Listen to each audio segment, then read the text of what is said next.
Pinag-iingat din ngayon ng Pag-asa mga kababayan natin sa Mindanao mula sa banta po yan ng pagbaha at landslide dulot ng local thunderstorms.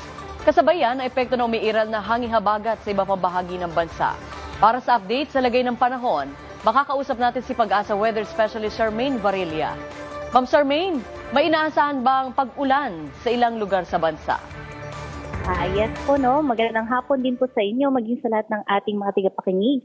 Sa inyo po, Ma'am Sharina. At sa ngayon po, ang mga pag-ulan lang po ay dito sa may katimugang bahagi or dito sa may dala ng habagat o itong hangin na nanggagaling sa Timog Kanluran.